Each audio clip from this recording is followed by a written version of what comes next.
আজ দুদিন ধরে আমার একটা রুমে আটকে রাখা হয়েছে। কেন রাখা হয়েছে আর কে রেখেছে এটাও আমি জানি। কারণটা শুনলে আপনারাও হয়তো অবাক হবেন। তাহলে আপনাদের আগে কারণটাই বলে দিই।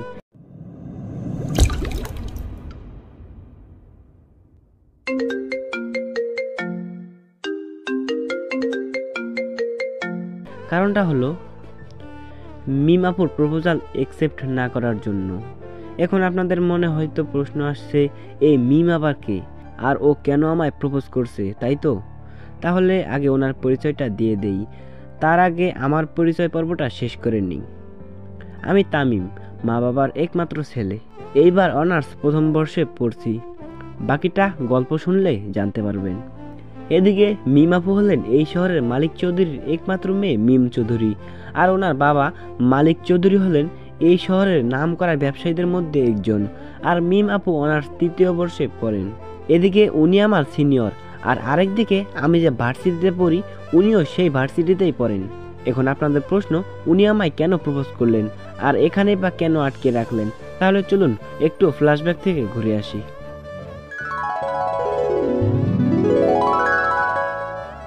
ইন্টার পরীক্ষায় পাশ করে নতুন একটা ভার্সিটিতে ভর্তি হয়েছি।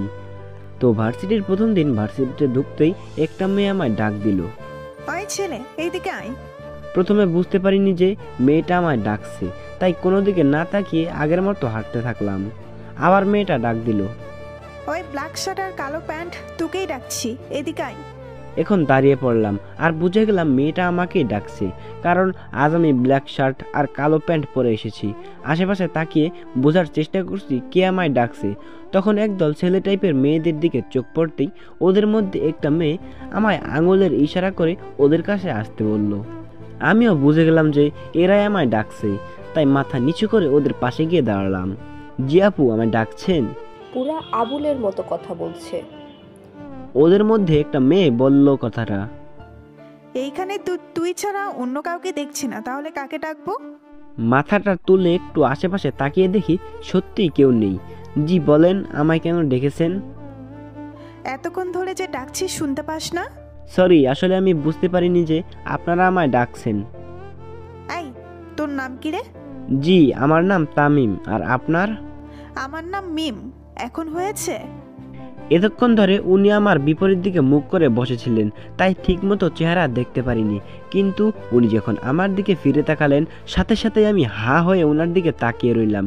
কারণ একটা মেয়ে এত সুন্দর হতে পারে তা আগে জানতাম না। শুধু হা করে ওনার দিকে তাকিয়ে আছি, কোনো কথা বলছি না। ওনার দিকে তাকিয়ে থাকতে থাকতে কোথায় যে হারিয়ে যাই খেয়ালই নেই। এই ছেলে, এইভাবে তাকিয়ে আছিস কেন? হঠাৎ ওনার কথায় বাস্তবে ফিরলাম। জি, আমায় কিছু বলছেন? তোকে কিছু জিজ্ঞাসা করছি, কথা কানা যায় না? কোন ইয়ারে পড়িস জিজ্ঞাসা করেছি।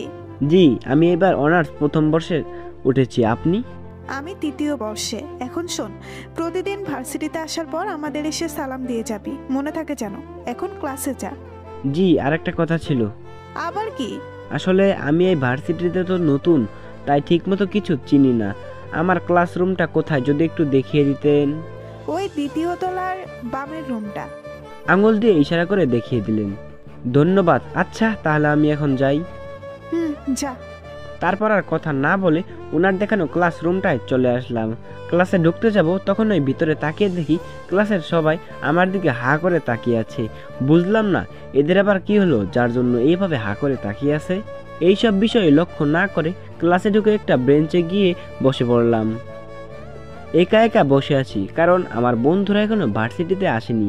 অনেকক্ষণ ধরে বসে আছি, আর এদিকে ক্লাসের সবাই আমার দিকে হা করে তাকিয়ে আছে। মনে হয় আমি কোনো এলিয়েন। সব মিলিয়ে আর ক্লাসে বসে থাকতে ভালোই লাগছে না, তবুও ধৈর্য নিয়ে বসে আছি। এমন সময় হঠাৎ একটা ছেলে এসে আমার পাশে বসলো। হাই, আমি রনি। তুমি? আমি তামিম। হাত মিলিয়ে কথাটা বললাম। আচ্ছা মিম আপুর সাথে তুমি এত কিসের কথা বললা এত সময়? আসলে আমি ইচ্ছে করে বলিনি, ওনার একটা ফ্রেন্ডই প্রথমে আমায় ওদের কাছে ডেকে নিয়ে যায়। আচ্ছা, এখন ক্লাসের সব ছেলে মেয়েরা যে তোমার দিকে এইভাবে তাকিয়ে আছে এটার মানে বুঝতেছো? না তো। আচ্ছা, ওরা আমার দিকে এইভাবে তাকিয়ে আছে কেন? তাহলে শোনো, মিম আপু হলেন এই শহরের নামকরা ব্যবসায়ী মালিক চৌধুরীর একমাত্র মেয়ে। ওনাকে এই ভার্সিটির সব ছেলেরাই জমের মতো ভয় পায়, কারণ ওনার বাবার উপরে কেউ কথা বলতে পারে না। কেউ কিছু বললেই ওনার বাবাকে দিয়ে উচিত শিক্ষা দেয়। আর ভার্সিটিতে প্রতিদিন একটা না একটা নতুন ছেলে দেখলেই ওরা সবাই মিলে ওকে র্যাগিং করে। আর এই সবের জন্য ভার্সিটির সবাই ওনাকে লেডি ডন নামে চিনে। তোমাকেও ভার্সিটিতে নতুন মনে হচ্ছে, কিন্তু তোমাকে ওরা কিছুই করেনি। এটা দেখে আমি সহ ভার্সিটির সব ছাত্রছাত্রীরা অবাক। তাহলে এখন বুঝছো কেন ওরা তোমার দিকে তাকিয়ে আছে? মিমের ব্যাপারে রনির মুখ থেকে এত কথা শুনে ভয়ে আমার গলা শুকিয়ে গেল। এত ডেঞ্জারাস মেয়ে, আর আমি কি না ওর সাথে এমন ব্যবহার করলাম? না জানি আমায় পেলে আবার কি করে। কি হলো, তুমি ভয় পাচ্ছ নাকি? না না, আমি ভয় পাবো কেন? কিসের ভয় আমার? সেটা সময় হলেই বুঝতে পারবা। আচ্ছা, আমরা যেহেতু ক্লাসমেট, তাহলে একে অপরকে তুই করে বলি। আচ্ছা। আর আজ থেকে আমরা ফ্রেন্ড। এইভাবে আমি আর রনি টুকটাক কিছু কথা বলতে থাকলাম। কথা বলছি, এমন সময় আমার দুই হারামি বন্ধুগুলো ক্লাসে চলে আসলো। কিরে, তুই কখন এলি? অনেক আগে এসেছি, কিন্তু তোরা আসতে দেরি করলি কেন? জানিস আজ একটুর জন্য আমার খেলা শেষ হয়ে যেত। মানে কি, তুই আমাদেরকে না বলেই খেলায় নেমে পড়লি? কাজটা একদম ঠিক করলি না। আরে বেটা, আমি সেই খেলার কথা বলছি না। আচ্ছা তাহলে শুন। এরপর ওদেরকে সব ঘটনা খুলে বললাম। এখন আমার কি হবে? ওই মিমাপু যদি আমায় একা পেলে কিছু করে ফেলে?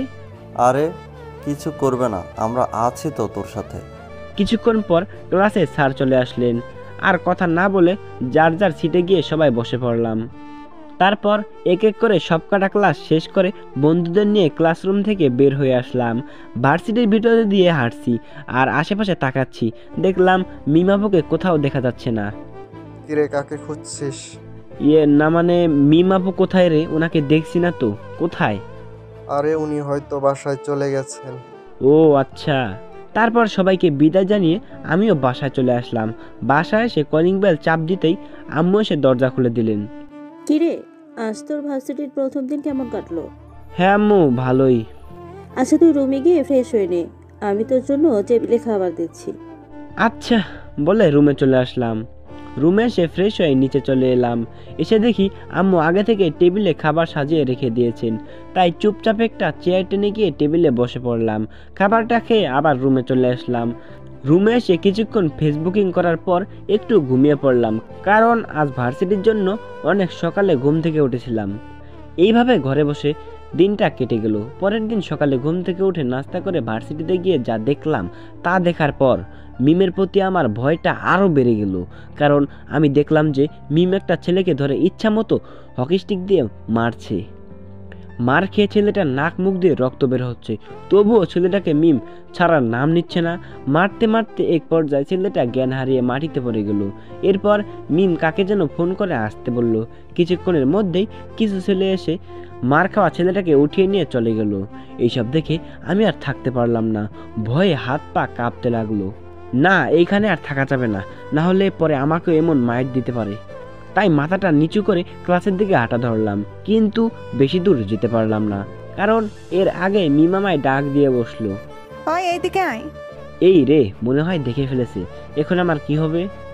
এখন যদি ওনার কাছে যাই, না জানি আমার কি হাল করে। এর চেয়ে ভালো কোনো রকমে এইখান থেকে পালাই, পরে যা হবে দেখা যাবে। আর কোনো দিকে না তাকিয়ে দিলাম ক্লাসের দিকে এক দৌড়ে ক্লাসে চলে আসলাম। ক্লাসে এসে হাঁপাচ্ছি আর ভাবছি পরে যদি আমায় ধরতে পারে, না জানি কি হাল করবে। হাঁপাচ্ছি আর নানান কথা ভাবছি। এমন সময় বন্ধুরা এসে আমার পাশে দাঁড়ালো। কি রে, তোর কি হলো? এইভাবে হাঁপাচ্ছিস কেন? আর বলিস না। এরপর ওদেরকে সব বললাম। কি বলছিস এইসব? শুনে তো বিশ্বাসই হচ্ছে না যে মিমাপু তোকে কিছু না করে ছেড়ে দিয়েছে। মানে? দোষ যেহেতু করেছে তাহলে শাস্তি তো পাবেই। মানে আবার কি, ছেলেটা মিমাপুকে প্রপোজ করেছিল, তাই মিমাপু ওকে জন্মের শিক্ষা দিয়ে দিয়েছে। কিন্তু মিমাপু তোর সাথে এমন করছেন কেন? প্রথম দিন রেগিং না করেই ছেড়ে দিলেন, আর আজকেও আবার মাফ করে দিলেন। সব কিছুর মধ্যে কিছু তো একটা প্যাচ আছে। কি বলিস এইসব? ও ঠিকই বলেছে। আজ পর্যন্ত ভয়ে কেউ ওনার সাথে ঠিক মতো কথাই বলতে পারেনি, আর ছেলেটা নাকি ওনাকে প্রপোজ করে বসেছে। আর কিছু বলতে যাব তার আগে ক্লাসে স্যার চলে আসলেন। তারপর সবাই যার যার ছিটে গিয়ে বসে পড়লাম। আর স্যার ক্লাস করাতে লাগলেন। দেখতে দেখতে সবকটা ক্লাস শেষ করে বন্ধুদের নিয়ে বের হয়ে আসলাম। বাইরে এসে দেখি মিমাপু ওনার দলবল সহ হাতে একটা হকি স্টিক নিয়ে গুন্ডিদের মতো দাঁড়িয়ে আছেন। আল্লাহ, এরা এভাবে দাঁড়িয়ে আছে কেন? এখন আবার কাকে মারবে? আমাকে নয়তো? না, এখন ভয় পেলে হবে না, যে করেই হোক আমাকে গেটের কাছে যেতেই হবে, না হলে এরা কি যে করবে আল্লাহ জানে। বন্ধুদের নিয়ে মাথা নিচু করে হেঁটে হেঁটে মিমাপুদের ক্রস করে গেটের কাছে আসার আগে পেছন থেকে মিমাপু ডাক দিয়ে বসলেন। জানি এখন পালালে আর রক্ষা নেই, তাই বন্ধুদের বললাম তোরা এখানে থাক, আমি শুনে আসছি কি বলে। এরপর ওদেরকে রেখে মিমাপুর কাছে চলে আসলাম। জি আপু, আমায় ডেকেছেন? মাথা নিচু করে কথাটা বললাম। এরপর মিমাপু যা বললেন তা শুনে তো আমি অবাক, কারণ মিমাপু বললেন, ভাই তোকে না গতকাল বলেছিলাম যে প্রতিদিন ভার্সিটিতে আসলে আমাদের এসে সালাম দিয়ে যাবি, তাহলে আজ সকালে আমি ডাকার পর আসলি না কেন? না মানে আসলে সকালে দেখলাম আপনি একটা ছেলেকে মারছেন, তাই ভয়ে আর আসি নাই। ভয় কিসের? হ্যাঁ, আর আসিস নাই যখন, সেটা শাস্তি এখন তোকে পেতে হবে। মানে কিসের শাস্তি? আমি কি কিছু করেছি? আমার কথা শুনিস নাই, এটাই তো দোষ। আর এখন এই জন্য তোকে শাস্তি পেতে হবে। কি শাস্তি? এখন তুই কান ধরে 50 বার উঠবোস করবি, আর এটাই তোর শাস্তি। কি? না, আমি এটা পারবো না, কখনোই না। ভার্সিটিতে এখন অনেক ছাত্রছাত্রী রয়েছে, আর এখন যদি কান ধরে উঠবোস করি তাহলে মান সম্মান পুরাই যাবে, তাই বাঁচার জন্য সাহস করে কথাটা বললাম। কিছু ভেবে কাজ হবে না, যা বলছি সেটাই করতে হবে, সো তাড়াতাড়ি কর। আপু প্লিজ আজকের মতো আমায় মাফ করে দেন, আমি আর কখনোই আপনার কথার অমান্য করব না, প্রমিস। আচ্ছা যা, আজকের মতো তোকে মাফ করে দিলাম, কিন্তু নেক্সট টাইম যাতে আর এমন ভুল না হয়, মনে থাকে যেন। না না, আর কখনো এমন হবে না। আচ্ছা এখন তাহলে আমি যাই। আচ্ছা যা। আর দেরি না করে ওদের কাছ থেকে সোজা বন্ধুদের কাছে চলে আসলাম। মিমাপু তোকে ডেকে নিয়ে কি বলল? তেমন কিছু না, এমনি জিজ্ঞেস করলো আমি ভার্সিটিতে নতুন নাকি। দেখ, আমাদের একদম মিথ্যা বলবি না। আর ভার্সিটির প্রথম দিন না মিমাপু তোকে র্যাগিং না করেই ছেড়ে দিয়েছিল? তাহলে আজ উনি তোকে এই সব প্রশ্ন করবেন কেন? সত্যি সত্যি বল, উনি তোকে কি বলেছেন? এই যা, নিজের জালে নিজেই ফেসে গেলাম, এখন এদের কি বলবো? আচ্ছা শুন। তারপর ওদেরকে সব বলে দিলাম, না বলে আর বাঁচার উপায় নেই, তাই সত্যিটাই বলতে হলো। কি, মিম আপু তোকে প্রথম দিন এই কথা বলেছিলেন, আমাদের আগে বললি না কেন? এমনি সরি, রাগ করিস না প্লিজ। কিন্তু মিমাপু তোর সাথে এমন করছেন কেন? প্রথম দিন রেগিং না করেই ছেড়ে দিলেন, আর আজকেও আবার মাফ করে দিলেন। সবকিছুর মধ্যে কিছু তো একটা প্যাচ আছে। ভাই এইসব প্যাচ তুই বাসায় নিয়ে যা, আর ওইখানে গিয়ে বের করিস। এখন আমার বাসায় যেতে হবে, আমি গেলাম। এরপর বন্ধুদের থেকে বিদায় নিয়ে সোজা বাসায় চলে আসলাম। বাসায় এসে রুমে গিয়ে ফ্রেশ হয়ে খাবারটা খেয়ে একটু ঘুমিয়ে পড়লাম। বিকেলবেলা ঘুম থেকে উঠে বই নিয়ে পড়তে বসলাম। পড়তে পড়তে অনেক রাত হয়ে গেল। কিছুক্ষণ পর আম্মু এসে রাতের খাবারের জন্য ডাক দিয়ে গেলেন। আমিও উঠে খাবার খেয়ে নিচে চলে গেলাম। খেয়ে দিয়ে আবার রুমে চলে এলাম। রুমে এসে কিছুক্ষণ ফেসবুকিং করার পর বিছানাটা ঠিক করে ঘুমিয়ে পড়লাম। সকালবেলা ঘুম থেকে উঠে ফ্রেশ হয়ে নাস্তা করে ভার্সিটির উদ্দেশ্যে বের হয়ে গেলাম। প্রায় কিছুক্ষণ পর ভার্সিটিতে এসে পৌঁছালাম। ভার্সিটির গেট দিয়ে ঢুকতে যাব, তখনই নজর গেল মিমাপুদের আড্ডার দিকে। ওরা সবাই দেখছি ওইখানেই বসে আছেন। এখন যদি আমি ক্লাসে যাই তাহলে ওদের পাশ কাটিয়ে যেতে হবে, আর যাওয়ার সময় যদি সালাম না দেই তাহলে নিশ্চয়ই আজ কপালে দুঃখ আছে। যাই, ওদের কাছে গিয়ে আগে সালামটা দিয়ে দেই, তারপর না হয় ক্লাসে যাব। আসসালামু আলাইকুম আপু। ওয়ালাইকুম আসসালাম। এই তো গুড বয়, এইভাবেই প্রতিদিন মনে করে আমাদের এসে সালাম দিয়ে যাবি। এখন ক্লাসে যা। আচ্ছা বলে ক্লাসে চলে এলাম। কি রে মিম, তুই ছেলেটার সাথে এত ফ্রি হয়ে কথা বলছিস কেন? আর ভার্সিটির প্রায় সকল নতুন ছাত্রদেরই তুই র্যাগিং করেছিস, কিন্তু এই ছেলেটাকে ছেড়ে দিলি কেন? আর গতকালও তোর কথা শুনলো না, এর জন্য মাফও করে দিয়েছিস। আচ্ছা, তোর কিছু হলো না তো? হঠাৎ এত পরিবর্তন এলো যে? মিমের একটা বান্ধবী কথাটা বলল। আমার কিছুই হয়নি, আর এই ছেলেটা সবার থেকে আলাদা, তাই ওর সাথে ফ্রি হয়ে কথা বলি। আমার তো অন্য কিছু মনে হচ্ছে। অন্য কিছু মানে? মনে হচ্ছে তুই ছেলেটার প্রেমে পড়ে গেছিস, তাই এসব করছিস। আরে দূর, ও আমার 2 বছরের ছোট, আমি কেন আর প্রেমে পড়তে যাব? সেটা সময় হলেই বোঝা যাবে। এদিকে আমি ক্লাসে এসে দেখলাম সব হারামিগুলো আগে থেকে ক্লাসে এসে বসে আছে আর গল্প করছে। আমিও গিয়ে ওদের পাশে বসে পড়লাম আর গল্প করতে লাগলাম। কিছুক্ষণের মধ্যে স্যার ক্লাসে চলে আসলেন। তারপর এক এক করে সব স্যারেরা এসে ক্লাস নিতে লাগলেন। সব ক্লাস শেষ করে ভার্সিটি ছুটি হয়ে গেল। আমিও বন্ধুদের নিয়ে বাইরে চলে আসলাম। এরপর সবাইকে বিদায় জানিয়ে বাসায় চলে আসলাম। এইভাবে দেখতে দেখতে কয়েকটা দিন কেটে গেল। এখন আমরা সব বন্ধুরা মিলে ভার্সিটির একটা গাছের নিচে বসে প্রায় আড্ডা দিই।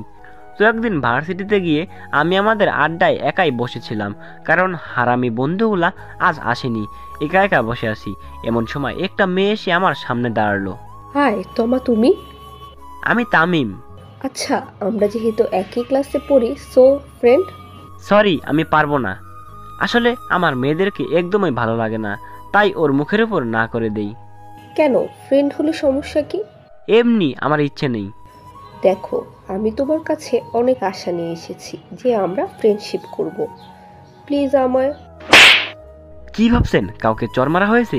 একদম ঠিক, কিন্তু সেটা তোমাকে মারা হয়েছে। আর যে মেরেছে সে আর কেউ না, মিম আপু। এই মেয়ে, তোর সমস্যা কি? হ্যাঁ, দেখছিস না ও তোর সাথে ফ্রেন্ডশিপ করতে চাচ্ছে না, তারপরে ওকে কেন বিরক্ত করছিস? যা এখন এইখান থেকে, আর কখনো যেন ওর আশেপাশে না দেখি। আর হ্যাঁ, তুই এখন চুপচাপ ক্লাসে যা, আর ভুলেও এদিক ওদিক তাকাবি না, আর কখনো যেন কোনো মেয়ের সাথে কথা বলতে না দেখি। যা এখন। ওনার এরকম রাগী চেহারা দেখে ভয়ে ওখান থেকে সোজা ক্লাসে চলে আসলাম। আল্লাহ, কি গুন্ডি মেয়ে একটা! আজ এই প্রথম আমি মিমাপুর রাগ দেখলাম। একটা মেয়ের এত রাগ আসে কোত্থেকে? কিন্তু একটা কথা ভেবে পাচ্ছি না, মিমাপু হঠাৎ করে এসে তোমাকে চর মারলেন কেন? আর আমার সাথে ফ্রেন্ডশিপ করতে আসায় তোমাকে এত কথা কেন শোনালেন? না, আর কিছু ভাবতে পারছি না। দেখতে দেখতে অনেকটা সময় কেটে গেল।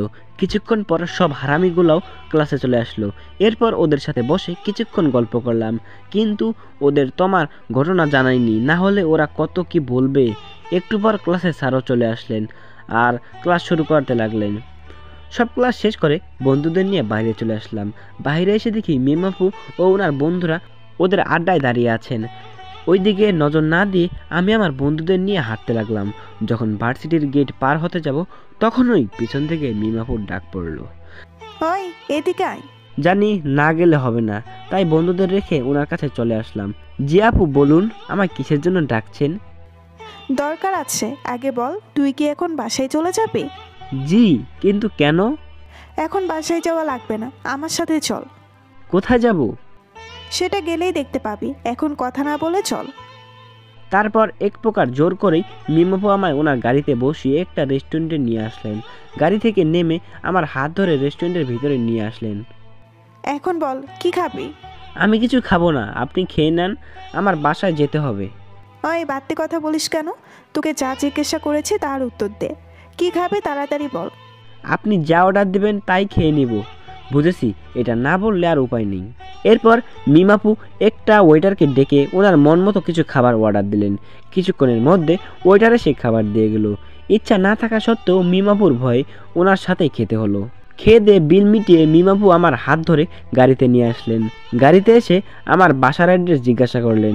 আমিও বাসার অ্যাড্রেস বলে দিলাম। এরপর আর কথা না বলে মিমাপু গাড়ি চালিয়ে সোজা আমাদের বাসার কাছে নিয়ে আসলেন।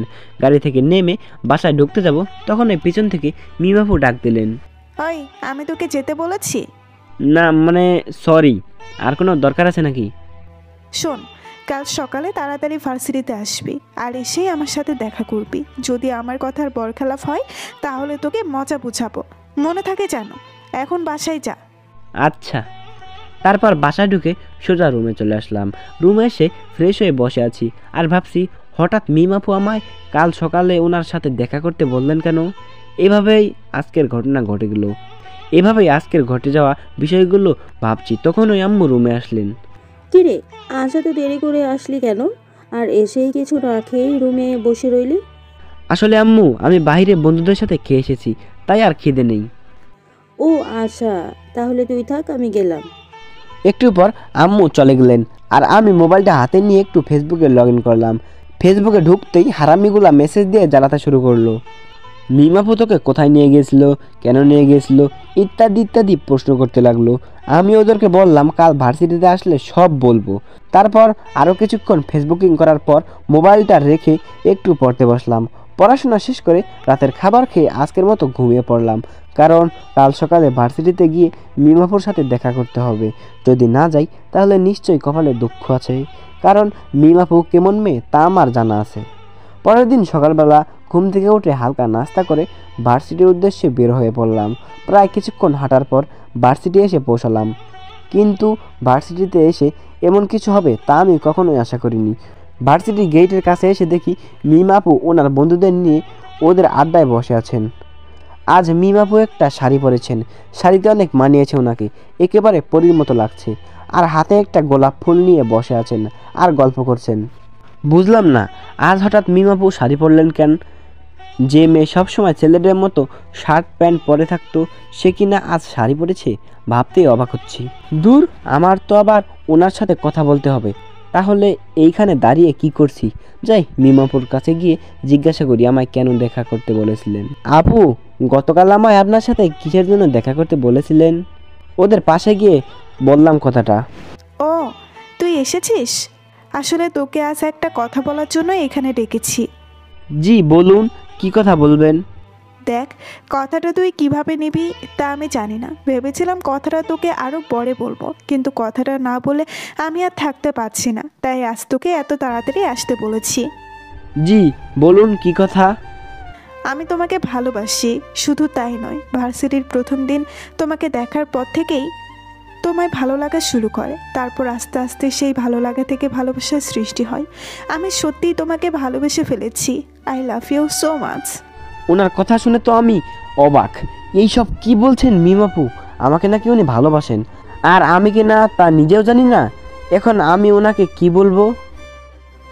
কি হলো, চুপ কেন? কিছু বলো। দেখেন, প্রথমে বলে দেই আপনি আমার 2 বছরের বড়, আর আমি এসব প্রেম ভালোবাসা একদমই পছন্দ করি না। আরেকটা কথা, আমি মেয়েদের সাথে একটু কম কথাই বলি, তাই আমার পক্ষে এইসব সম্ভব না। তোমার এই স্বভাবটাই আমায় মুগ্ধ করে তুলেছে। আর বড় হয়েছি তো কি হয়েছে, এখানে সমস্যা কিসের?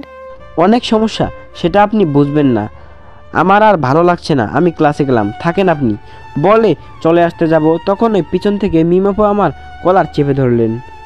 ওই, তোর সমস্যা কি? হ্যাঁ, তোর সাথে ভালোভাবে কথা বলছি বলে তোর ভাব বেড়ে যাচ্ছে, তাই না?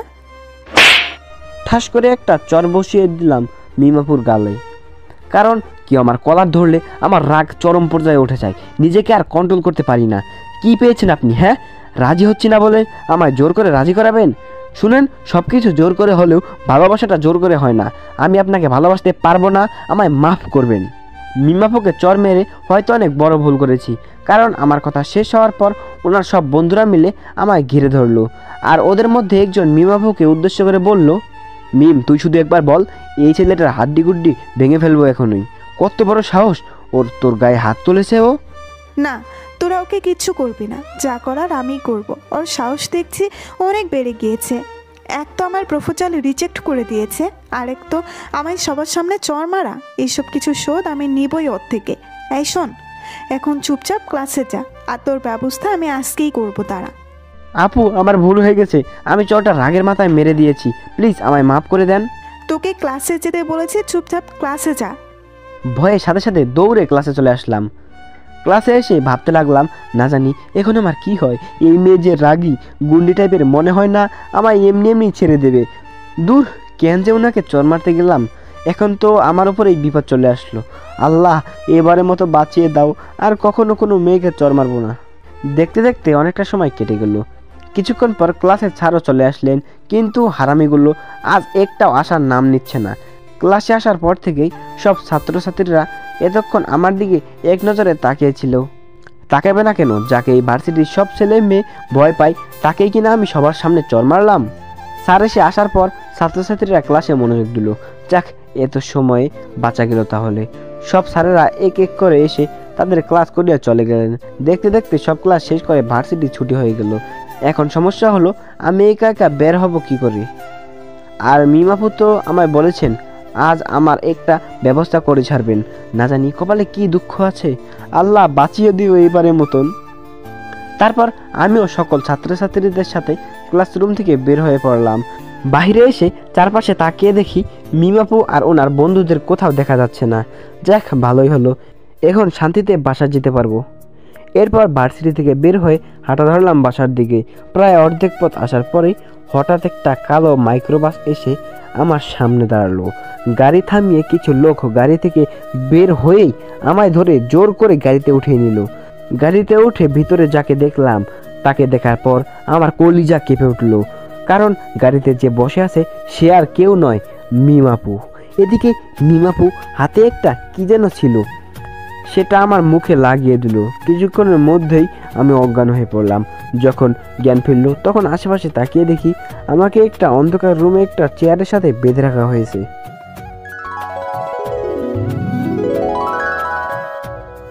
তো এই ছিল ফ্ল্যাশব্যাক। আশা করি এখন আপনারা বুঝে গেছেন আমাকে এইখানে আনার কারণটা কি। এখন গল্পতে আসি। চেয়ারে বসে বসে শুধু ভাবছি কিভাবে এইখান থেকে পালানো যায়। মিমাপু যেমন মেয়ে, বলা যায় না কখন কি করে বসে, এই রকম নানান কথা ভাবছি। ঠিক তখনই রুমের দরজা খোলার আওয়াজ পেলাম। সামনে তাকিয়ে দেখি মিমাপু একটা প্লেটে কিছু খাবার নিয়ে এসেছেন। সরি সোনা, খাবার বানাতে একটু দেরি হয়ে গেছিল, তাই তাড়াতাড়ি নিয়ে আসতে পারিনি। জানি এইগুলো আমার জন্য এনেছেন, কারণ আজ সকাল থেকে আমার কিছুই খাওয়া হয়নি। মিমাপু হেঁটে হেঁটে আমার পাশে এসে একটা চেয়ার টেনে বসে পড়লেন।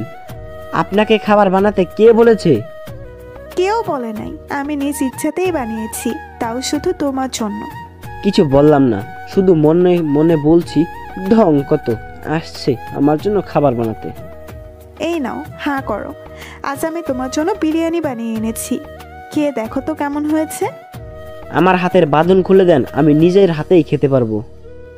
না বাবুটা, তা হবে না, আমি তোমায় নিজের হাতেই খাওয়াবো। আমি আপনার হাতে খেতে পারবো না। চুপ, আর একটা কথাও নয়।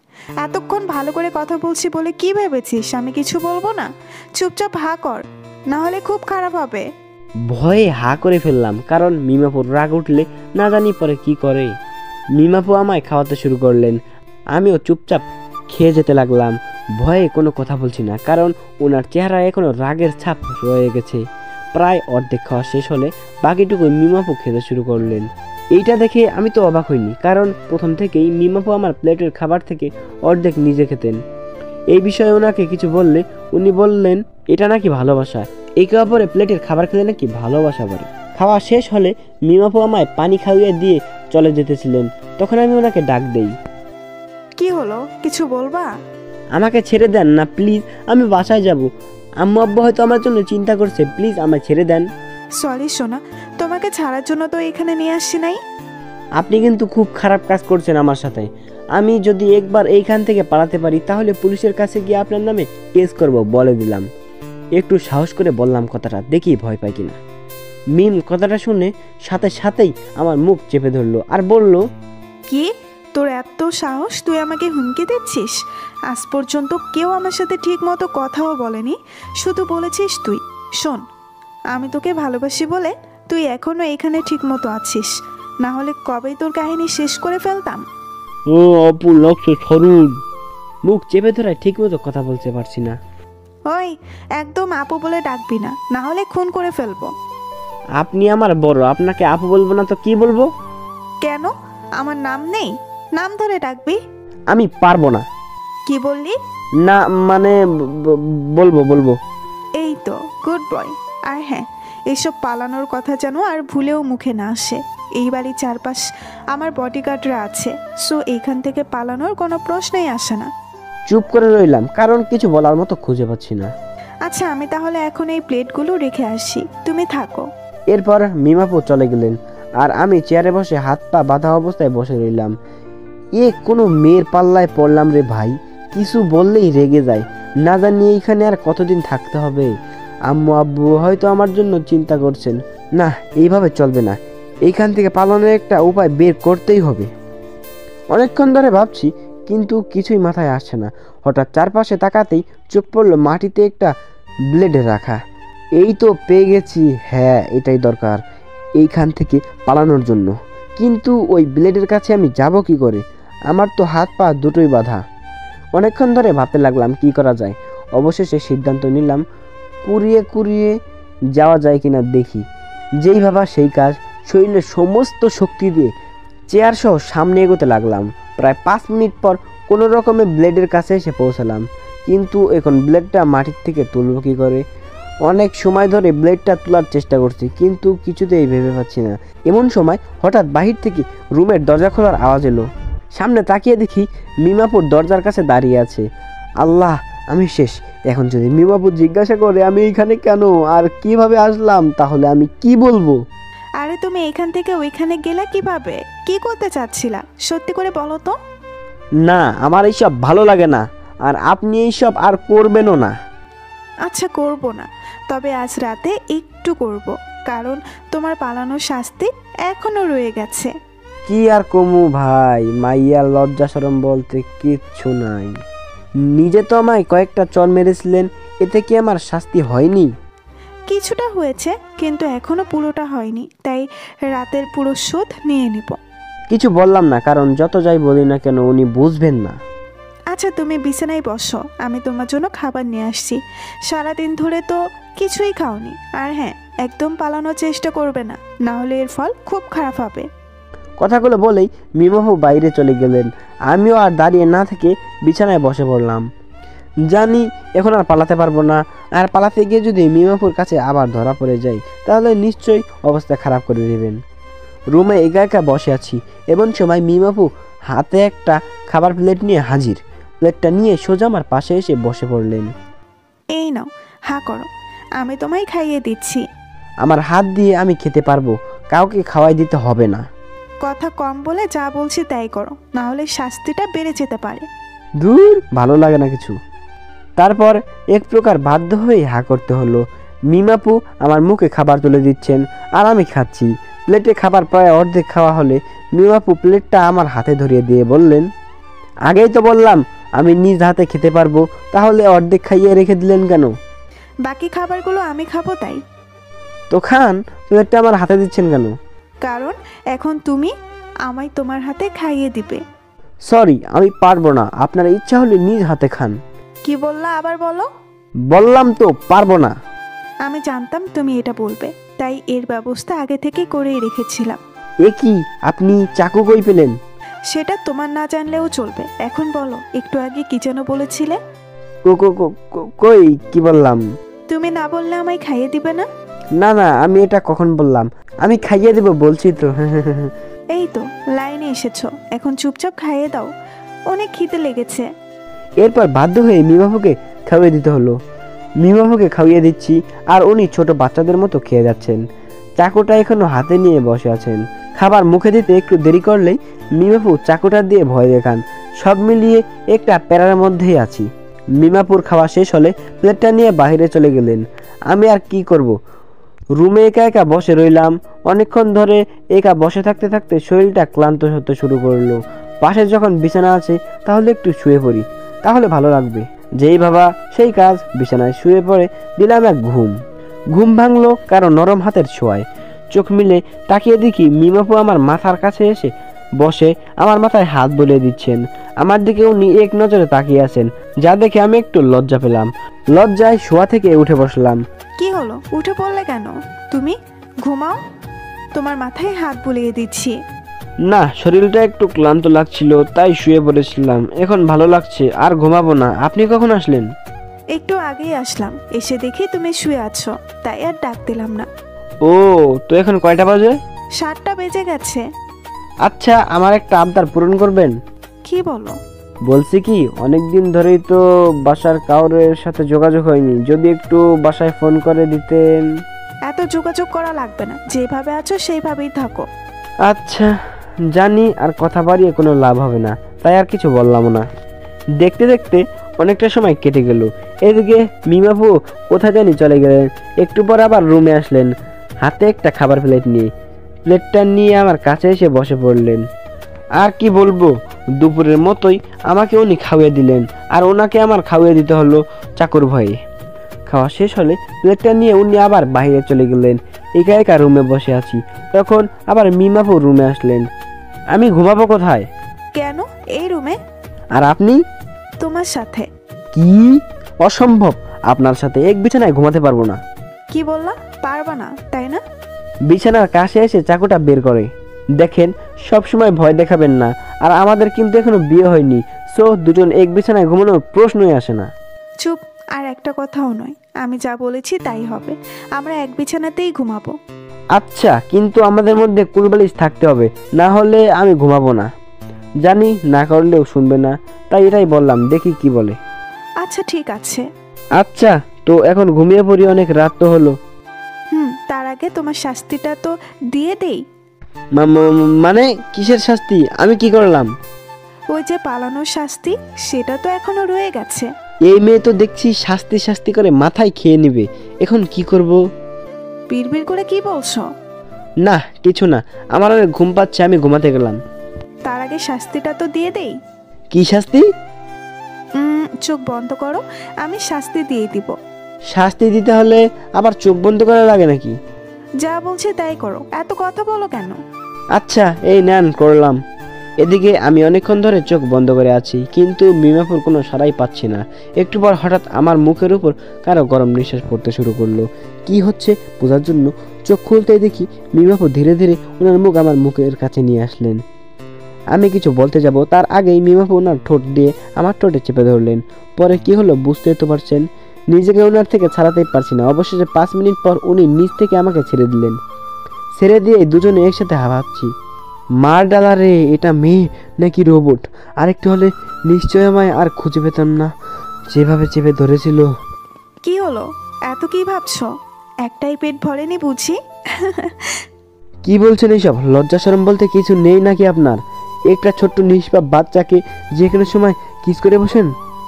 ওরে নিষ্পাপ বাচ্চালে, কাল বিয়ে করলে মাসখানেক পরে বাচ্চার বাপ হবে, আর নিজেকে নিষ্পাপ বাচ্চা বলো? আমার এখনো বিয়ের বয়স হয়নি, সো আমি তো বাচ্চাই। আর বেশি দিন বাচ্চা থাকতে হবে না, বিয়েটা হলেই বড় হয়ে যাবে। মানে কার বিয়ে? কারো নয়, অনেক রাত হয়েছে, শুয়ে পড়ো যাও। আর কথা না বলে চুপচাপ বিছানায় গিয়ে একটা বালিশ নিয়ে শুয়ে পড়লাম। এর আগে মাঝখানে একটা কুলবালিশ রেখে দিলাম। বিছানায় শুয়ে থাকতে থাকতে কখন যে ঘুমিয়ে পড়লাম খেয়ালই নেই। সকালবেলা ঘুম ভাঙলো, বুকে ভারী কিছু একটা অনুভব করলাম। চোখ মেলে তাকিয়ে দেখি মিমাপু আমায় জড়িয়ে ধরে আমার বুকের উপর শুয়ে আছেন। এটা দেখে সাথে সাথে আমি লাফ মেরে বিছানা থেকে উঠে বসলাম। আমি উঠাতে মিমাপুরও ঘুম ভেঙে গেল। কি হলো, এভাবে উঠে পড়লা কেন? কত সুন্দর একটা স্বপ্ন দেখছিলাম তোমায় নিয়ে। আরে রাখেন আপনার স্বপ্ন, আগে বলেন আপনি আমার বুকের উপর শুয়েছিলেন কেন? ও এই ব্যাপার, আসলে বালিশে ঘুমাতে ভালো লাগছিল না, তাই তোমার বুকের উপরে শুয়েছিলাম। তাই বলে আপনি আমার বুকের উপর শুবেন? গতকাল রাতে না বিছানার মাঝখানে কুলবালিশ রেখেছিলাম, সেটা কই? আমাদের মাঝখানে ডিস্টার্ব করছিল, তাই ফেলে দিয়েছি।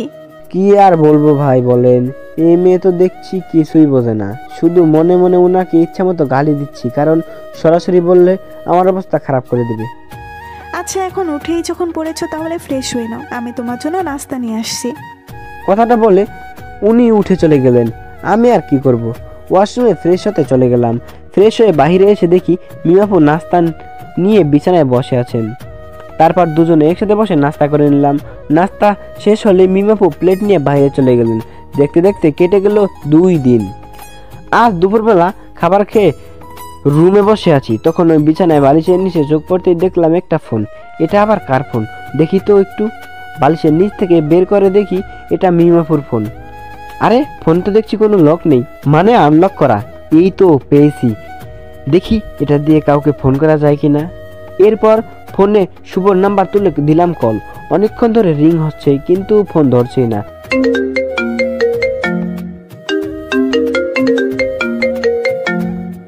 প্রথমবার কেটে গেল, তারপর আবার দিলাম। 2 বার রিং হতেই ওপাশ থেকে কে যেন কল রিসিভ করলো। হ্যালো, কে? শুভ? হ্যালো, কে বলছেন? আমি তামিম বলছি। তামিম বন্ধু, কোথায় তুই? কেমন আছিস? কোন অবস্থায় আছিস? ভাই আমি ভালো না, আমাকে আর কিছু বলতে যাব তার আগেই কে যেন আমার হাত থেকে ফোনটা কেড়ে নিল। ফোনটাকে নিল দেখার জন্য সামনে তাকাতেই দেখি মিমাপু আমার দিকে অগ্নি দৃষ্টিতে তাকিয়ে আছেন। ওয়াল্লাহ খাইছে আমারে, আমি শেষ। কার সাথে ফোনে কথা বলছিলি এতক্ষণ? না মানে কারোর সাথে না। বল কার সাথে কথা বলছিলি এতক্ষণ? বললাম তো কারোর সাথে না। কেঁদেই দিলাম, কারণ চর খুব জোরে লেগেছে। ভালোই ভালোই বলে দে কার সাথে কথা বলেছিস, না হলে জড়িয়ে গাল লাল করে দিব। না আর মারবেন না প্লিজ, আমি বলছি আমার এক বন্ধুর সাথে কথা বলছি। ওকে কেন ফোন করেছিলি? এমনি। সত্যি করে বল, না হলে আরো কয়েকটা দিব। আমার আর এইখানে ভালো লাগছে না, তাই ওকে ফোন করেছিলাম যাতে আমায় এইখান থেকে নিয়ে যায়। কি তোর এত বড় সাহস, তুই আবার ওইখান থেকে যাওয়ার প্ল্যান করছিস? দাঁড়া, আজ তোকে জন্মের শিক্ষা দিয়ে দিব, যাতে আর এইখান থেকে যাওয়ার প্রশ্ন মাথায়ও আসে না। আমাকে মাফ করে দেন প্লিজ, আমি আর কখনো এমন করব না। না, তোর আর মাফ নেই, তোকে এই জন্য শাস্তি পেতেই হবে, কঠিন শাস্তি। কথাটা বলে মিমাপু রুম থেকে বের হয়ে চলে গেলেন। জানি আজকে কপালে বড় কোনো দুঃখ আছে। দূর, কেন যে ওকে ফোন করতে গেলাম। এদিকে প্রায় কিছুক্ষণ পর মিমাপু রুমে আসলেন। এক হাতে একটা দড়ি আর অন্য হাতে একটা ব্লেড নিয়ে আমার কাছে এসে দাঁড়ালেন। এসব কেন এনেছেন কিছুই বুঝতেছি না। এদিকে উনি ব্লেডটা টেবিলে রেখে আমায় ধাক্কা মেরে বিছানার উপর ফেলে দিলেন। বিছানায় ফেলে দিয়ে দড়ি দিয়ে আমার হাত পা বাঁধতে শুরু করলেন। আপু এইসব কি করছেন? আমার হাত বাঁধছেন কেন? চুপ, একটা কথাও বলবি না বলে দিলাম, না হলে খুব খারাপ হবে। প্লিজ আপু, কিছু করবেন না, আমার ছেড়ে দেন। হাত ছাড়ানোর চেষ্টা করে কথাগুলো বললাম আমি। বললাম না কথা বলবি না, মুখ বন্ধ রাখ আর একদম নড়াচড়া করবি না, না হলে এটা দিয়ে গলা কেটে দিব। ভয় আর কিছু বললাম না, কারণ যে ডেঞ্জারাস মেয়ে বলা যায় না কখন কি করে বসে। সাথে সাথে ব্লেডটা টেবিল থেকে এনে আমার গলায় চেপে ধরলেন। এদিকে মিমাপু দড়ি দিয়ে আমার দুই হাত বিছানার সাথে বেঁধে দিলেন। এ তো শক্ত করে বেঁধেছেন যে একটু নড়তেও পারছি না। তোর খুব শখ এইখান থেকে পালানোর, তাই না? না মানে আমি তো। চুপ, একটা কথাও বলবি না। আমি এখন তোকে যা যা বলতে বলবো তাই বলবি, আর যদি না বলিস তাহলে শাস্তির জন্য তৈরি থাক। কি বলতে হবে আমায় বলেন, আমি বলবো। এখন আমায় আই লাভ ইউ বল। এটা আবার কেমন কথা? না, আমি এটা বলতে পারবো না। ভালোই ভালোই বলছি, বলে ফেল, না হলে শাস্তি খুব কষ্টের হবে। দেখেন, আপনি একটু বোঝার চেষ্টা করেন। আমি আপনাকে ভালোবাসি না, আর আপনার জন্য আমার মনে কোনো ফিলিংসও নেই। তার উপর আপনি আমার 2 বছরের বড়। আমাদের ভালোবাসা কেউ কখনো মেনে নেবে না, আর বিয়ে তো দূরের কথা। তোকে শুধু আমি আই লাভ ইউ বলতে বলেছি, এত কথা নয়। যেটা বলতে বলেছি সেটা বলে দে তাড়াতাড়ি। বললাম তো আমি বলবো না, আপনি কি করবেন করেন। আচ্ছা তাহলে দেখ আমি কি করি। কথা বলেই ব্লেড দিয়ে আমার হাতে হালকা একটা টান দিলেন। ব্যথায় জোরে একটা চিৎকার মেরে উঠলাম। ছোটবেলা থেকেই আমি ব্লেড ভীষণ ভয় পেতাম, এমনকি ব্লেড দিয়ে হালকা কেটে গেলেও আমার অনেক কষ্ট হয়। আমি যেটা বলেছি সেটা বলে দে, তাহলে ছেড়ে দিব। না, আমি বলবো না, কখনোই না। আমি শুধু মেয়েদেরকে ঘৃণা করি। তাহলে এবার দেখ কেমন লাগে। কথা বলে উনি একটা কাপড়ের টুকরা আমার মুখে গুঁজে দিলেন। তারপর ব্লেড দিয়ে হাতে কয়েকটা টান মেরে দিলেন। মুখে কাপড় ঢুকিয়ে দেওয়া চিৎকার করতে পারছি না, শুধু চোখে পানি ছাড়ছি। কিছুক্ষণ পর উনি আবার আমার মুখের কাপড় টুকরোটা বের করে ফেললেন আর আমায় বলতে লাগলেন, প্লিজ একবার আই লাভ ইউ বলে ফেলো, আমি আর তোমায় কষ্ট দিতে পারছি না। I hate you. আমি মেয়েদেরকে ঘৃণা করি। আর সহ্য করতে পারলাম না, একটা চিৎকার দিয়ে সাথে সাথে জ্ঞান হারিয়ে ফেললাম সেখানেই। এদিকে মেয়ের রুম থেকে চিৎকার শুনে মালিক চৌধুরী দৌড়ে উপরে আসলেন। উপরে এসে মেয়ের রুমে ঢুকেই তামিমের এমন অবস্থা দেখে দৌড়ে মেয়েকে গিয়ে আটকালেন। মামুনি, এটা কি করছো তুমি? ওর এই অবস্থা কেন? আমি করেছি ওর এমন অবস্থা। ওকে তো তুমি ভালোবাসো, তাহলে ওর এমন অবস্থা করলে কেন? এরপর বাবাকে সব ঘটনা খুলে বলল মিম। বাবা, ও আমায় একটুও ভালোবাসতে চায় না, এখন আমি কি করব তুমি বলো। মামুনি, এভাবে জোর করে কারো ভালোবাসা আদায় করা যায় না। তুমি ওর সাথে সব সময় ভালো ব্যবহার করো, দেখবে ও এক সময় এমনিতেই তোমায় ভালোবাসতে শুরু করেছে। আমি ওর সাথে কখনো এমন করব না, তুমি ওর জন্য ডাক্তার ডাকো প্লিজ। আচ্ছা, আমি ডাক্তার ডাকছি, তুমি ওর কাছে থাকো। কথাটা বলেই মালিক চৌধুরী রুম থেকে বের হয়ে আসলেন। আপনারা হয়তো ভাবছেন মিমের বাবা মিমের এমন কাজে কেন ওকে উৎসাহ দিচ্ছেন, তাই না? আপনারা তো জানেনই মিম ওনার বাবার একমাত্র আদরের মেয়ে। ছোটবেলা থেকে মাকে হারিয়ে মেয়েটা মাহারা হয়ে গেছে, তাই ছোট থেকে আজ পর্যন্ত মেয়ের কোনো চাওয়াই বাকি রাখেননি। তাই মিম যখন তার বাবাকে তামিমের কথা বলেন, তখন তিনি মেয়েকে সাপোর্ট দেন, তার যা ইচ্ছা তাই করতে বলেছিলেন মিমকে। আরেকটা কথা, আপনারা হয়তো ভাবছেন মিমের বাবা তামিমকে চিনেন কি করে? মিম তখন তামিমের কথা ওর বাবার কাছে বলে। তখন মিম তামিমের একটা ছবি ওনাকে দেখিয়েছিলেন। আশা করি আপনাদের মনের প্রশ্ন কিছুটা কমেছে কথাগুলো শুনে। এখন গল্পে আসা যাক। এদিকে মিমের বাবার ফোন করা 10 মিনিট পরে ওনার একটা পরিচিত ডাক্তার এসে হাজির হলেন। তারপর উনি ডাক্তারকে সাথে নিয়ে মেয়ের রুমে চলে আসলেন। ডাক্তার এসে তামিমের এই অবস্থা দেখে তো অবাক। হাতে ব্যান্ডেজ করে কিছু ঔষধ লিখে দিয়ে ডাক্তার চলে গেলেন। ডাক্তার চলে যাওয়ার পর মিমের বাবা মিমকে ভালো করে বোঝালেন যাতে এ ধরনের কাজ আর কখনো না করে। এরপর মিমের বাবাও রুম থেকে চলে গেলেন। শুধু মিম তামিমের পাশে বসে রইল। এদিকে আমার জ্ঞান ফিরল। বুকের উপর ভারী কিছুর অনুভব করলাম। চোখ মেলে তাকিয়ে দেখি মিম আপু আমার বুকের উপর শুয়ে আছে। এটা দেখে আমি একটু নড়চড়ে উঠলাম। আমার নড়াচড়াতে মিম আপু উঠে পড়লেন আর দেখলেন আমার জ্ঞান ফিরেছে। এখন কেমন লাগছে শরীর? তামিম প্লিজ আমায় মাফ করে দাও, সত্যি আমার ভুল হয়ে গেছে। আসলে তুমি এখান থেকে পালানোর প্ল্যান করছো এটা শুনে আমার মাথা ঠিক ছিল না, তাই রাগের মাথায় তোমার সাথে এমন ব্যবহার করে ফেলেছি। আমার এখন ভালো লাগছে না, প্লিজ আমায় একটু একা থাকতে দেন। তাহলে বলো আমায় মাফ করে দিয়েছো? আপনি তো কোনো ভুল কাজ করেননি যে আপনাকে মাফ করব। এইভাবে বলছো কেন? বললাম তো আমার ভুল হয়ে গেছে, আর এমন কাজ করব না। আর তুমি তো জানোই আমার রাগ একটু বেশি, আর রাগ উঠলে কি যে করি নিজেই জানি না। প্লিজ শেষবারের মতো আমায় মাফ করে দাও, কথা দিলাম আর কখনো এমন করব না। আচ্ছা দিলাম মাফ করে, এখন আমায় একটু একা থাকতে দেন প্লিজ। জানি এটা না বললে আর ছাড়বে না। থ্যাংক ইউ, তুমি অনেক ভালো। এটা কি হলো? কি হবে, কিস করলাম।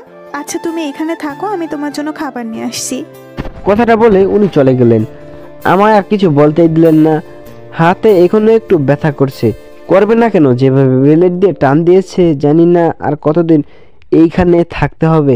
কিন্তু এটা জানি এইখানে যতদিন থাকবো ততদিন কষ্টেই থাকতে হবে।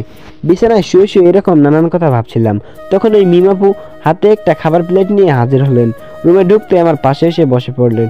এরপর আমার শোয়া থেকে টেনে উঠালেন।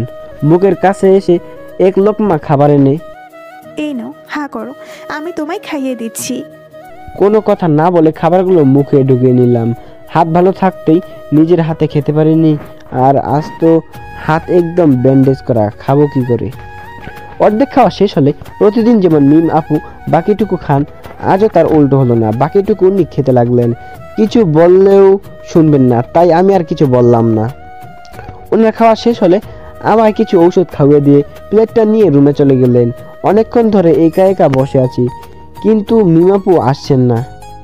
আর ভালো লাগছিল না, তাই চোখটা বন্ধ করে একটু ঘুমানোর চেষ্টা করলাম। চোখ বন্ধ করে থাকতেই কখন যে ঘুমিয়ে পড়লাম খেয়ালই নেই। এদিকে তামিমের ফ্যামিলির কি খবর চলুন একটু জেনে নেই। তামিম কিডন্যাপ হওয়ার পর থেকেই ওর বাবা মা ওর সব বন্ধুদের ফোন করে জিজ্ঞাসাবাদ করেন ওনার ছেলে তাদের কারোর সাথে আছে কিনা, কিন্তু ওরা সবাই ওর ব্যাপারে কিছুই বলতে পারেনি ওর বাবা মাকে। অবশেষে তামিমের বাবা মা কোনো পথ না দেখে পুলিশের কাছে গিয়ে ওনার ছেলের নামে কিডন্যাপ হওয়ার ফাইল লেখান।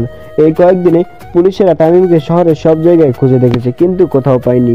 পাবে কি করে? মিম তামিমকে এমন জায়গায় নিয়ে এসেছে যেখানে দূর দূরান্ত পর্যন্ত মানুষের বসবাসই নেই। শহরের কোনার একটা নির্জন জায়গায় তামিমকে এনে লুকিয়ে রেখেছে মিম।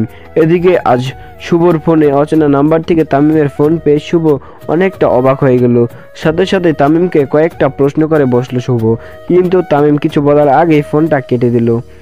চেষ্টা করে তামিমের থেকে কিছু জানতে না পেরে শুভ আর উপায় না পেয়ে ঘটনাটা তামিমের পরিবারকে জানায়। তার আগে তাদের সব বন্ধুদেরও তামিমের ঘটনাটা জানিয়ে দিল সে। শুভর মুখ থেকে ছেলেদের কথা শুনে তামিমের মায়ের চোখে জল চলে আসে।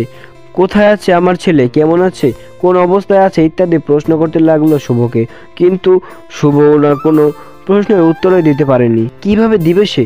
নিজে জানে না তামিম কোথায় আছে। মায়ের মন কি জিনিস তা হয়তো আমরা অনেকেই জানি না। ছেলের জন্য মায়ের মনে যে কতটুকু ভালোবাসা আছে আমরা সেটাও জানি না। মা নিজে না খেয়েও মরে যেতে পারবে, কিন্তু ছেলের মুখে খাবার তুলে না দিলে থাকতে পারবে না। মা এমন একটা জিনিস যেটা হারালে আর 7 জন্মেও খুঁজে পাওয়া যাবে না। মায়ের কথা লিখতে গেলে সারা জীবনেও শেষ হবে না। যাই হোক, এখন গল্পে আসি। এদিকে তামিমের মা শুভকে শুধু একটা প্রশ্নই করে যাচ্ছে, আমার ছেলে কোথায়, কিন্তু শুভর ব্যাপারে কিছুই বলতে পারছে না। অবশেষে তামিমের বাবা পুলিশকে ফোন করে তাদের বাসায় আসতে বললেন। কিছুক্ষণের মধ্যে পুলিশ এসে তামিমের বাসায় হাজির হলো। তারপর উনি শুভর মুখ থেকে শোনা তামিমের ঘটনাটা পুলিশকে জানালেন। এরপর পুলিশ শুভর মোবাইল থেকে ওই নাম্বারটা নিয়ে নিল। যে নাম্বার দিয়ে তামিম শুভর নাম্বারে ফোন করেছিল। এখন পুলিশ ওই নাম্বার থেকে কিডন্যাপারদের খুঁজে বের করবে। ইতিমধ্যে তারা কাজে লেগে পড়েছে, দেখা যাক কি হয়। এদিকে মিম প্লেট রেখে রুমে এসে দেখে তামিম ঘুমিয়ে পড়েছে। ঘুমন্ত অবস্থায় ওকে একদম বাচ্চাদের মতো লাগছে। মিম আর ওকে না জাগিয়ে ওর কাছে গিয়ে ওর কপালে একটা চুমু দিয়ে রুমের দরজা লাগিয়ে অন্য রুমে চলে গেল। সকালবেলা ঘুম থেকে উঠে দেখলাম মিম আপু আমার পাশে বসে আছেন আর আমার মাথায় হাত বুলিয়ে দিচ্ছেন আর এক ধ্যানে আমার দিকে তাকিয়ে আছেন। এদিকে আমার যে ঘুম ভেঙে গেছে সেটা উনি টেরই পেলেন না, তাই আমি একটু নড়েচড়ে উঠলাম। আরে তুমি উঠলে কেন? শুয়ে থাকো, আমি তোমার মাথায় হাত বুলিয়ে দিচ্ছি। না, আর ঘুমাতে ইচ্ছা করছে না। আর কিছু না বলে উঠে ওয়াশরুমে চলে গেলাম। ফ্রেশ হয়ে বাইরে এসে দেখি মিমাপু নাস্তার প্লেট হাতে নিয়ে বিছানায় বসে আছেন। এরপর দুজনে একসাথে বসে নাস্তা করে নিলাম। নাস্তা করা শেষ হলে মিমাপু প্লেট নিয়ে বাইরে চলে গেলেন। এইভাবে দেখতে দেখতে কেটে গেল কিছুদিন। এই কয়দিনে মিমাপু আমার অনেক খেয়াল রেখেছেন, কখনো আমার উপর রাগ দেখাননি। হাতটাও অনেকটা ভালো হয়ে গেছে এই কয়েকদিনে। তো আজ বিকালবেলা রুমে একা একা বসে আছি, এমন সময় মিমাপু রুমে আসলেন। এসে আমাকে বললেন রেডি হতে। রেডি হব মানে? আমরা কোথায় যাব? সেটা গেলেই দেখতে পারবা, এখন তাড়াতাড়ি রেডি হয়ে নাও। আরে যাবোটা কোথায় সেটা তো বলবেন। এই অত কথা বলো কেন? রেডি হতে বলেছি, চুপচাপ রেডি হও, যাও। আর কথা না বাড়িয়ে ওয়াশরুমে গিয়ে হাত মুখ ধুয়ে বের হয়ে আসলাম। বাইরে এসে দেখি মিমাপু বিছানায় বসে আছেন। কি হলো, এভাবে দাঁড়িয়ে আছো কেন? রেডি হও। না মানে কাপড় চেঞ্জ করতে হবে তো, আপনি একটু বাইরে যান। কেন? আমি থাকতে সমস্যা কি? আমার লজ্জা করে, আপনি বাইরে যান, না হলে আমি রেডি হব না। আচ্ছা যাচ্ছি, কিন্তু তাড়াতাড়ি রেডি হয়ে নাও। আর হ্যাঁ, আলমারিতে একটা নীল পাঞ্জাবি রাখা আছে, ওইটা পরে নাও। কথাগুলো বলেই উনি রুম থেকে চলে গেলেন। আমি ওনার কথা মতো আলমারি থেকে পাঞ্জাবিটা বের করে পরে নিলাম, না হলে যদি পরে আবার রাগারাগি করেন। পাঞ্জাবির সাথে একটা প্যান্ট পরে রেডি হয়ে বিছানায় বসে আছি, কিন্তু মিমাপু সাড়া পাচ্ছি না। অনেকক্ষণ ধরে বসে থাকার পর হঠাৎ পাশের রুম থেকে মিমাপুর ডাক আসলো।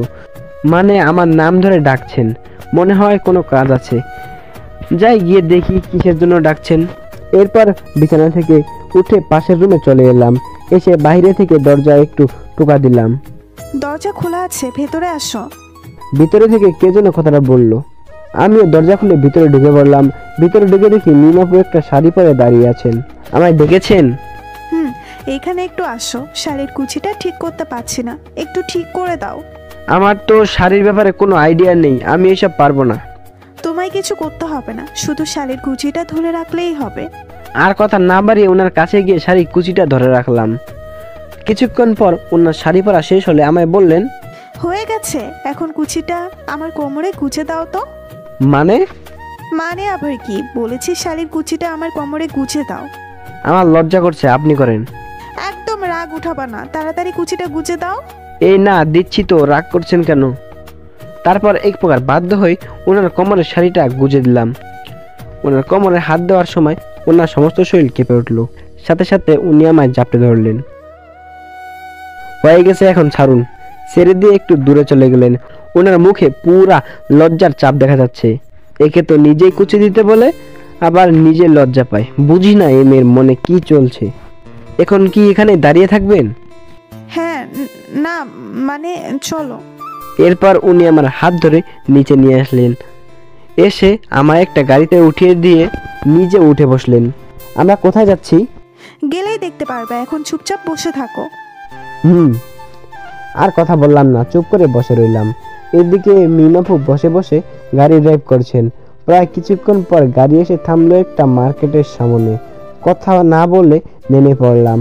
উনি একটু পর গাড়ি থেকে নেমে পড়লেন। তারপর আমায় নিয়ে মার্কেটের ভিতরে চলে আসলেন। এসে প্রথমে একটা কাপড় দোকানে ঢুকলেন। তারপর আমার সাইজের কিছু শার্ট প্যান্ট পছন্দ করে দোকানদারকে সব প্যাক করে দিতে বললেন। প্যাক করা হয়ে গেলে কাপড়ের টাকা দিয়ে দোকান থেকে বের হয়ে আসলাম। তারপর আরেকটা দোকানে নিয়ে আসলেন আমায়, যেখানে শুধু শাড়ি আর শাড়ি। এসে আমায় কয়েকটা শাড়ি পছন্দ করে দিতে বললেন। প্রথমে না করলেও পরে ওনার রাগী ফেস দেখে পছন্দ করে দিতেই হলো। এরপর আমার দেখানো শাড়িগুলোর মধ্যে সব শাড়ি দোকানদারকে প্যাক করে দিতে বললেন। প্যাক করা হয়ে গেলে শাড়ির টাকা দিয়ে বাইরে চলে আসলাম। বাইরে এসে গাড়িতে উঠতে যাব, তখনই সামনে তাকিয়ে দেখি রনি অন্য একটা মার্কেট থেকে বের হচ্ছে। আমিও জোরে একটা ডাক দিলাম রনিকে, কিন্তু দুজনের দূরত্ব অনেক দূর থাকায় ও আমার আওয়াজ শুনতে পায়নি। এই তুই কাকে ডাকছিস? আবার পালানোর ইচ্ছা জেগেছে নাকি? বুঝেছি, তুই এইভাবে মানবি না। বাসায় চল, তোর খবর আছে। বলেই আমায় টেনে গাড়িতে ঢুকিয়ে দিলেন আর সাথে সাথে নিজেও ঢুকে পড়লেন। আমায় একটু ওর সাথে কথা বলতে দেন প্লিজ, আমি শুধু আম্মুর ব্যাপারে ওর সাথে একটু কথা বলবো। আর একটা কথাও বলবি না, না হলে ওই দিনের মতো আজ গলা কেটে দিব। ভয়ে আর কথা বললাম না। এরপর উনি গাড়ি চালিয়ে সোজা বাসায় চলে আসলেন, মানে যেখানে আমায় কিডন্যাপ করে এনেছিলেন। বাসার কাছে এসে গাড়ি থেকে নেমে আমার হাত ধরে সোজা উপরে নিয়ে আসলেন। উপরে এসে রুমে ঢুকে ব্যাগগুলো বিছানায় ছুঁড়ে মারলেন। তারপর রুমের দরজাটা লাগিয়ে ধীরে ধীরে আমার কাছে আসতে লাগলেন। আল্লাহ, আসামি শেষ, আমার কেউ বাঁচাও। তোকে যে ওই দিন এত কঠিন শাস্তি দিলাম, সেটাই তোর পেট ভরেনি নাকি আরো লাগবে? আমি তো শুধু একটু আম্মুর ব্যাপারে জিজ্ঞাসা করতে চেয়েছিলাম। ও তাই? আর তুমি আমায় এই কথা বলে পালিয়ে যাবে আর আমি বুঝতেই পারবো না, তাই না? না না, আমি পালাতে যাব কেন? আমি ভালো করেই জানি তুই আমার কাছ থেকে পালানোর জন্য নানান প্ল্যান করছিস, কিন্তু সেটা আর হবে না। তার আগেই আমি তোকে নিজের করে নিব। কথাটা বলেই আমার পিছনে চুলগুলো ধরে আমার ঠোঁটের সাথে ওনার ঠোঁট এক করে দিলেন। এই একটু সময় এত কিছু হয়ে যাবে এটা আমি কখনোই আশা করিনি। নিজেকে ওনার কাছ থেকে ছাড়ানোর অনেক চেষ্টা করছি, কিন্তু উনি আমায় যেভাবে ধরে আছেন ছাড়ার নামই নিচ্ছেন না। এদিকে আমি নিজেকে ওনার কাছ থেকে ছাড়ানোর যতবার চেষ্টা করেছি ততবার উনি আমার ঠোঁটে কামড় মারছেন। এমন জোরে কামড় মারছেন উনি মনে হয় এক্ষুনি ঠোঁট ছিঁড়ে ফেলবেন। ঠোঁটের ব্যথার জন্য চোখেও জল চলে এসেছে, কিন্তু উনি ছাড়ার নামই নিচ্ছেন না। প্রায় 5-6 মিনিট পর উনি নিচ থেকে আমায় ছেড়ে দিলেন। সাথে সাথেই দৌড়ে ওয়াশরুমে আয়নার কাছে চলে গেলাম। গিয়ে দেখি মাইয়াডা কামড়ে ঠোঁটের অবস্থা একদম শেষ করে ফেলছে। একটু একটু রক্ত পড়ছে ঠোঁট দিয়ে। এরপর ঠোঁটটা ভালো করে ধুয়ে ওয়াশরুম থেকে বের হয়ে আসলাম। আরে তোমার ঠোঁটের এই অবস্থা কেন? শয়তান মাইয়া কোথাকার, নিজে কামড় মেরে বলে ঠোঁটের এমন অবস্থা কেন? বিড়বিড় করে কি বলছো? আপনার কি একটু দয়া মায়া নেই? দেখেন আমার ঠোঁট কামড়ে কি হাল করেছেন ঠোঁটের। সরি, আসলে তখন তুমি নড়াচড়া করছিল তো, তাই রাগের মাথায় একটু কামড় মেরে দিয়েছিলাম। ঠোঁট দিয়ে রক্ত বের হচ্ছে আর এটাকে আপনি একটু কামড় বলছেন? বললাম তো সরি। আচ্ছা তুমি একটু দাঁড়াও, আমি এক্ষুনি আসছি। বলেই রুম থেকে চলে গেলেন। কি মেয়ে রে ভাই, কামড়ে রক্ত বের করে দিয়েছে আর এটাকে একটু কামড় বলছে। আমি জানি আমার একটা লুচ্চা দর্শক লুকিয়ে লুকিয়ে আমাদের সব দেখছে, তাই আপনাকে আগেই সতর্ক করে দিচ্ছি, মিম আসার আগেই এখান থেকে চলে যান, না হলে এসে যদি আপনাকে ওইখানে দেখে তাহলে আবার আমার উপর অত্যাচার শুরু করে দিবে। একা একা বিছানায় বসে আছি, এমন সময় মিম আপু হাতে একটা বক্স নিয়ে রুমে আসলেন। এসেই আমার সামনে বসে পড়লেন আর বক্স খুলে কি যেন একটা বের করতে লাগলেন, হাতে একটু তুলা নিয়ে। দেখি কোথায় কেটেছে, দেখাও তো। থাক, আপনাকে আর কষ্ট করে আমার জন্য কিছু করতে হবে না। ওই বাড়তি কথা বলিস কেন? দেখাতে বলছি দেখা, না হলে আবার আগের মতো কামড় দিব। না না, এই যে এইখানে কেটেছে, কাটা জায়গা দেখিয়ে দিলাম, না হলে বলা যায় না যদি আগের মতো আবার কামড় মেরে বসে। তারপর উনি তুলা দিয়ে রক্ত মুছে কি একটা ওষুধ লাগিয়ে দিলেন। বেশ ভালোই লাগছে এখন। হয়ে গেছে, এখন ব্যথা কমেছে? আচ্ছা তুমি থাকো, আমি বাক্সটা রেখে আসি। বলেই রুম থেকে চলে গেলেন। কিছুক্ষণ একা একা বসে থাকার পর উনি আবার রুমে আসলেন। এসে বিছানায় থাকা ব্যাগগুলো উঠিয়ে আমার কাছে এসে বসলেন। এই নাও, এগুলো তোমার জন্য। এইসব আপনাকে কে আনতে বলেছে? আমি আপনার জিনিস নিতে পারবো না। কেউ বলেনি, আমি নিচে থেকেই এনেছি। এখন চুপচাপ এগুলো নাও। বললাম তো আমি আপনার জিনিস নিতে পারবো না, আপনার জিনিস আপনার কাছেই রাখেন। এই তোকে ভালো করে বলছি বলে লাই পাচ্ছিস তাই না? চুপচাপ এগুলো নে, না হলে মেরে লাশ বানিয়ে দিব। এমনিতেই তো এইখানে লাশ বানিয়ে রেখেছেন, মনে মনে কথাটা বললাম। ওই কি বললি, আবার বল। না না, আমি কখন কি বললাম? বললাম ব্যাগগুলো দিন, আমি নিচ্ছি। এই তো ভালো ছিলে, এই নাও। কি মেয়ে রে ভাই, মনে মনে কিছু বললে বুঝে নাই। এইভাবে মিমাপুর রাগ ভালোবাসার মধ্যে দিয়ে কেটে গেল কিছুদিন। এই কয়দিনে মিম তামিমের সাথে ভালোই ব্যবহার করছে, কিন্তু তামিমের কিছুতেই এইখানে মন বসছে না। মায়ের কথা মনে হলেই ওর মাঝে কান্না পায়, কিন্তু কিছুই করার নেই। একদিন সকালে রুমে বসে আছি, এমন সময় মিমাপু রুমে আসলেন। এসে আমার কাছে বসে পড়লেন। স্বাভাবিকভাবেই বললেন, শোন, আজ আমরা দুজন বিয়ে করব। কি কি বলছেন এসব? মাথা ঠিক আছে তো আপনার? আর এই কয়েকদিন ধরে আমার খুব ভয় করছে, মনে হয় কোনো একদিন তোমায় হারিয়ে ফেলতে পারি। তাই আমি আব্বুকে বলে আমাদের বিয়ের ব্যবস্থা করে ফেলেছি। আমি আপনাকে বিয়ে করতে পারবো না। বিয়ে তো তোকে করতেই হবে, হোক সেটা জোর করি। দেখেন, বিয়ে কোনো খেলা নয় যে বললেই হয়ে যাবে। এতে দুই পক্ষেরই মত থাকার দরকার, আর আমার এই বিয়েতে একদমই মত নেই। তোকে যখন এতদিন ধরে এখানে জোর করে আটকে রেখেছি, তাহলে বিয়েটাও জোর করেই করব। আরে কেন এমন করছেন আমার সাথে? কি ক্ষতি করেছি আমি আপনার? কিছুই করিসনি, আমি তোকে ভালোবাসি তাই এমন করছি। এটা ভালোবাসা নয়, আর আপনি তো ভালোবাসা মানেই বোঝেন না। আমার এত কিছু বোঝার দরকারও নেই, শুধু তোমায় পেলেই হবে। দেখেন, একটু বোঝার চেষ্টা করেন। বললাম না আমার এত বোঝার দরকার নেই। আমি গেলাম, তুমি থাকো, বান্ধবীদের বিয়ের দাওয়াতটা দিয়ে আসি। কথাটা বলে রুম থেকে চলে গেলেন। যাহ, চলে গেল, এখন আমি কি করব? আল্লাহ, এই মেয়ের হাত থেকে আমার বাঁচাও। বিয়ের আগে আমার সাথে যা করছে, না জানি বিয়ের পর কি করবে। এখন এই বিয়ে থেকে বাঁচার একটাই উপায়, এখান থেকে পালানো। যে করেই হোক আমার এখান থেকে পালাতে হবে, নাহলে ফেঁসে যাব। দেখি একটু ভেবেচিন্তে কিভাবে পালানো যায়। ভাবতে ভাবতে অনেকটা সময় কেটে গেল, কিন্তু কিছুই মাথায় আসছে না। অবশেষে সিদ্ধান্ত নিলাম, এবারই ছাদ থেকে পালিয়ে যাব, তাহলে আর কেউ টেরই পাবে না।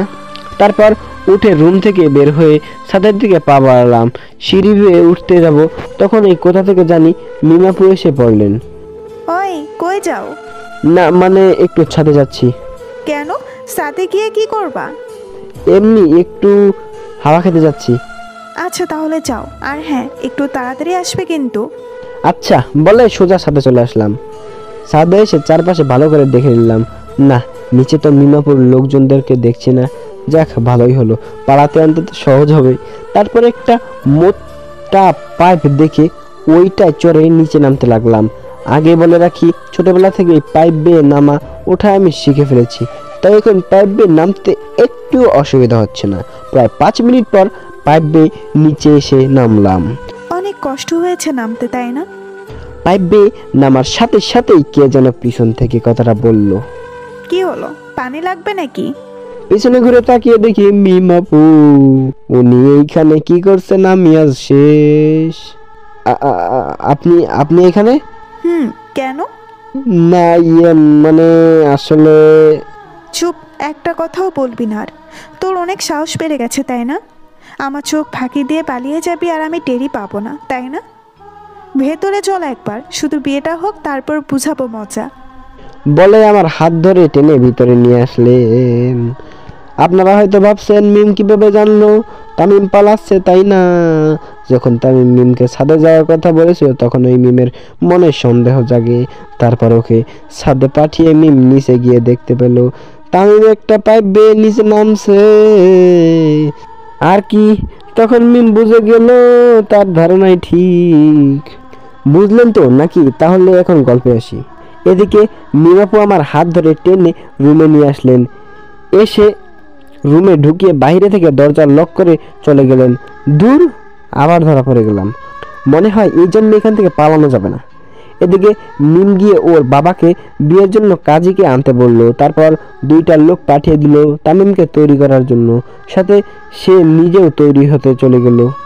এদিকে রুমে হাঁটাহাঁটি করছিলাম, তখন ওই দরজা খুলে 2টা লোক এসে আমায় জোর করে বিয়ের কাপড় পরাতে লাগলো। আমি কাপড় পরবো না বলছিলাম, বলে একটা লোক পকেট থেকে চাকু বের করে ভয় দেখিয়ে বিয়ের কাপড় পরিয়ে দিল। এদিকে নিচে কাজী এসে হাজির। এরপর বরার কনেকে নিয়ে আসতে বললেন। মিমের বাবা মিমকে আর তামিমকে নিয়ে আসতে ইশারা দিলেন লোকদের। এরপর তামিমকে 2জন জোর করে নিচে নিয়ে আসলো, আর এদিকে মিমকে 2জন মেয়ে বউ সাজিয়ে নিয়ে আসলো। কাজী 2জনকে এক পাশে বসাতে বলল। তারপর শুরু হলো বিয়ে পড়ানো। এক পর্যায়ে কাজী মিমকে কবুল বলতে বললে মিম সাথে সাথে 3বার কবুল বলে ফেললো। এরপর কাজী তামিমকে কবুল বলতে বললেন। তামিম একবার মিমের দিকে আরেকবার কাজীর দিকে তাকাচ্ছে, কবুল বলবে কিনা সেটা নিয়ে সে চিন্তায় পড়ে গেল। কবুল বলতে অনেক দেরি হয়ে যাওয়ায় মিম ঘোমটা তুলে তামিমের দিকে রাগের চোখে তাকালো। তামিম বুঝে গেছে এখন তার কবুল না বলে আর কোনো উপায় নেই। এরপর সে কবুল বলতে যাবে, তখন একদল পুলিশ এসে তাদের চারদিক থেকে ঘিরে ফেললো। কেউ পালানোর চেষ্টা করবেন না, সবাই যার যার জায়গায় থাকেন। পুলিশের মধ্যে একজন বলল কথাটা। আমার ছেলে কোথায়? কই আমার ছেলে তামিম? বাবা কেমন আছিস তুই? কতদিন হলো তোকে দেখি না। পুলিশের ভিড় ভেঙে তামিমের মা সামনে এসে বললেন কথাটা। আম্মু তুমি এইখানে কি করছো? কথাটা বলে উঠে গিয়ে আম্মুর সামনে দাঁড়ালাম। এইসব পরে বলবো, আগে বল তোকে এইখানে কারা ধরে নিয়ে এসেছিল? কি আবার? ওই যে বসা আছেন মিমাপু, উনি তামিমকে এইখানে কিডন্যাপ করে এনেছেন। আচ্ছা মা, আমার একটা প্রশ্নের উত্তর দাও তো। আমার ছেলেকে আমার থেকে দূরে রেখে তোমার কি লাভ হলো? জানো মা, আমার ছেলেটা হারিয়ে যাওয়ার পর থেকে প্রতি রাতে ওর জন্য কেঁদেছি। আচ্ছা, তুমি ওকে এইখানে কেন নিয়ে এসেছিলে আমায় বলো তো? আন্টি, আমি আপনার ছেলেকে ভালোবাসি আর ওকে আমার মনের কথাও জানাই, কিন্তু ও আমায় ফিরিয়ে দেয়, একটুও ভালোবাসে না। তাই ওইখান থেকে ওকে ধরে নিয়ে এসেছিলাম। তুমি এখন কি চাও? আমি আপনার ছেলেকে সত্যিই ভালোবাসি। আমি ওকে ছাড়া বাঁচবো না। আমি ওকে বিয়ে করতে চাই। তামিম শুধু আমার, ওকে আমি অন্য কারো হতে দিব না। আপনি যদি ওকে আমার সাথে বিয়ে না দেন, তাহলে আমি এক্ষুনি এই ছুরি দিয়ে আমার গলা কেটে ফেলবো। তুমি যে ভুলটা করেছো তার জন্য আমার ছেলেকে তোমার সাথে বিয়ে দেওয়ার প্রশ্নই আসে না। আমি আমার ছেলের জন্য ভালো পরিবারের একটা মেয়ে খুঁজে ওর সাথে বিয়ে দিব।